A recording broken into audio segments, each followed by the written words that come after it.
대표님 어제 뭐 보셨어요? TVN 토요일 드라마 철인왕후가 시작 첫 주부터 화제 만발이었습니다. 시청률은 꽤 잘 나오는 편인데 일단 부적절한 설정으로 많은 지적을 받고 있고요. 그런 반면 주인공 신혜선, 김정현 씨를 비롯한 배우들의 연기는 호평일색입니다. 쏟아지는 지적과 칭찬, 양날의 검 위에서 칼춤을 추게 된 철인왕후. 앞날이 오리무중이네요. 철인왕후는 중국 소설 화칭공주를 모티브로 한 웹드라마 태자비 승직기를 리메이크한 퓨전 사극 드라마입니다. 소설 화칭공주는 수차례 고려인을 비하하는 표현으로 험한 논란이 된 작품이죠. 주인공이 타임슬립을 해서 주나라로 간 설정인데 거기서 한복을 비하하는 장면이 나왔다고 합니다. 식탁보를 몸에 두르고 한복이라고 했다는 거예요. 그래서 제가 이렇게 비단으로 지은 한복을 한번 입어봤습니다. 그리고 대장금 오나라의 가사를 바꿔서 노래를 부르는데 한국인 고려인이겠죠. 돼지로 비유하는 그런 표현을 썼다고 합니다. 제작 전에 이미 논란이 있었는데 철인왕후 측은 소설과는 아무 관련이 없다. 이 소설의 혐한 부분은 몰랐던 부분이다. 모르쇠로 일관했습니다. 또한 철인왕후가 역사와 무관한 판타지 퓨전 드라마, 섹시 코미디라고 했지만 등장인물 대부분이 실존 인물입니다. 철인왕후 자체가 철종애비 김소용, 신혜선 씨가 맡았죠. 이 사람이 실존 인물이거든요. 철종, 대왕대비 순원왕후, 드라마에는 조대비로만 되어 있으나 풍양조씨 신정왕후, 그리고 중전의 아버지 김문군, 또 안동 김씨 세도정치의 핵심 인물인 김자군, 역시 다 실존 인물입니다. 중심 인물이 다 실존 인물인데 역사와 무관하다? 드라마 시작에 앞서서 올라오는 것이 있죠. 역사적 사실과 무관하며 창작에 의한 허구임을 알려드립니다 라고 띄워놓는 공지.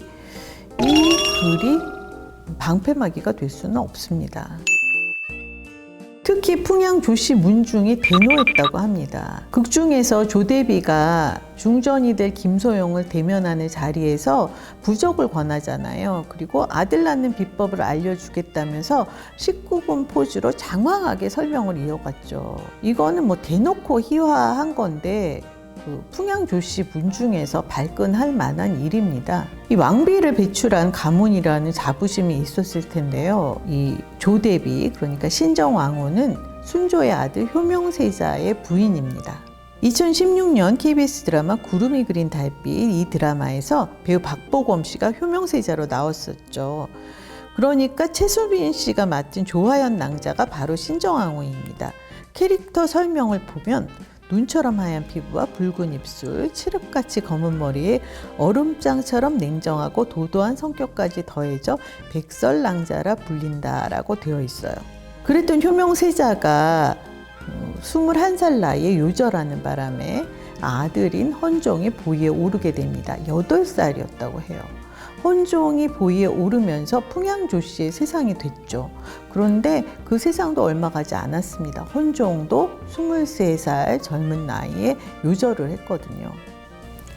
당시의 일, 타살 의혹도 있었습니다. 당연히 안동 김씨의 소행이라고 생각했겠죠. 대왕 대비 순원왕후가 강화도에서 왕손을 데려와서 철종을 임금으로 만들었잖아요. 그리고 다시 안동 김씨의 세상이 됐습니다. 생각해 보세요. 남편도 아들도 다 20대 초반에 세상을 떠났어요.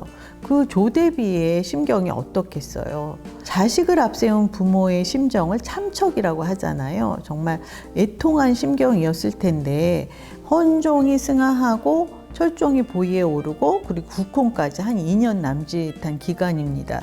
그때가 바로 이 지금 철인왕후의 배경인 거예요.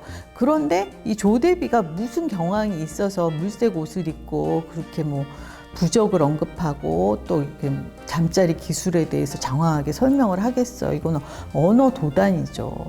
사람에 대한 배려도 없고 개념도 없고 뿐만 아니라 역사 의식도 없고 10대 초반에 궁에 들어와서 세상과 담을 쌓고 이 상간마마를 어떻게 내 품에 잡아둘 것인가 이리저리 궁리하는 여인이었으리라 짐작하고 폄하를 했던 거겠죠. 그런데 실제로 신정왕후는 그렇게 녹록한 인물이 아닙니다. 순조, 헌종, 철종 시대를 거쳐서 철정이 승하한 뒤 흥성군 이하은과 손을 잡고 고종의 즉위를 성사시킨 영향력 있는 인물이에요. 드라마 명성황후에서는 서리빨 같은 연기로 유명한 김용림 씨가 이 신정왕후 역을 맡았습니다. 어떤 분위기일지 충분히 짐작이 가시죠. 고종이 왕위에 오른 뒤에는 수렴청정을 하기도 했는데 남편인 그 효명세자의 뜻을 이어서 개혁 정치를 도모하기도 했습니다.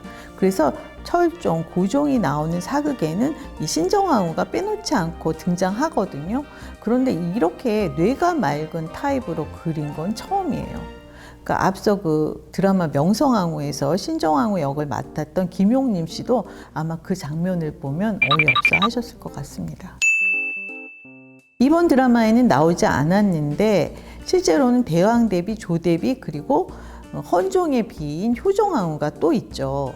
헌종이 중전을 맡는 과정을 모티브로 만든 드라마가 TV조선 간택 여인들의 전쟁이에요. 알고 보면 박보검 씨가 맡았던 효명세자, 또 김민규 씨가 맡았던 헌종 다 20대 초반에 요절하는 새드 엔딩 예약 드라마들이었던 겁니다. 어쨌거나 철인왕후 김씨 층층 시하였죠. 뭐 하나 제대로 마음대로 할 수 있었겠어요. 혼인 7년 만에 원자를 낳았지만 반년 만에 세상을 떠났고 그 이후에 후사를 얻지 못하다가 그림자같이 지내다가 42살 나이에 세상을 떠났다고 합니다. 세도가의 여식으로 또 만인지상의 아내였지만 외롭고 불행한 삶이었던 거죠. 드라마 철인왕후에서 보여주는 코믹한 국혼 가래 장면, 실은 불행의 첫 걸음인 겁니다. 이 섹시 코미디가 한 여인에게 생기를 불어 넣어주려는 시도라고 우리가 긍정적으로 봐야 하나요? 드라마의 기본은 상상력입니다. 하지만 실존 인물을 두고 도를 넘는 상상의 나래를 펼쳐서는 이건 좀 위험하죠.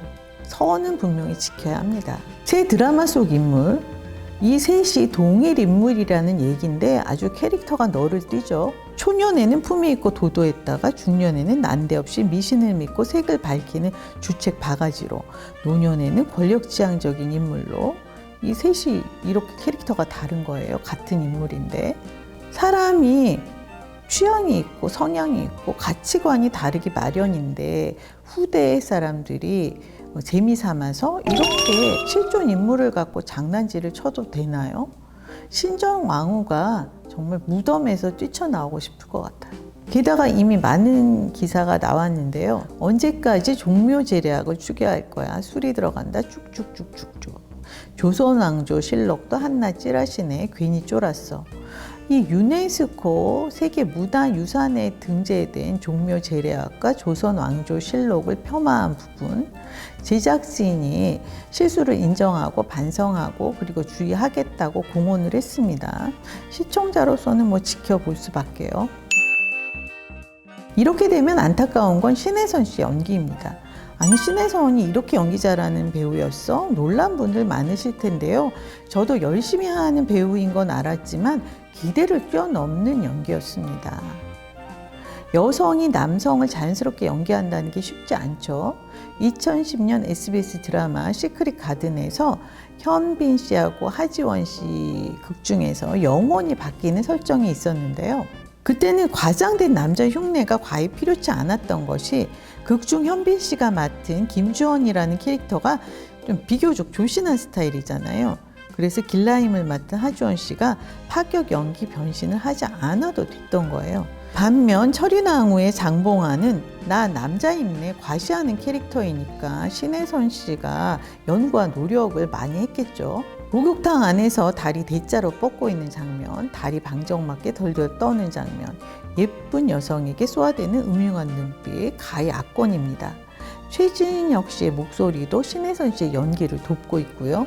신혜선 씨는 2016년 KBS 주말 드라마 아이가 다섯에서 이연태의 역으로 성훈 씨하고 뜻밖의 케미를 보이면서 급부상했습니다. 2017년 6월 TVN 비밀의 숲에서 초임검사 영혼수 역을 맡았는데 이 작품도 영혼수 캐릭터도 참 좋았었죠.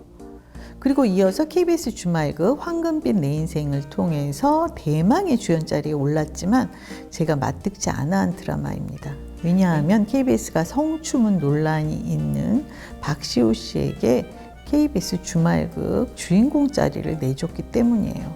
지금도 좀 이해가 안 됩니다. 공영방송이 왜? 말이 좀 샜는데요.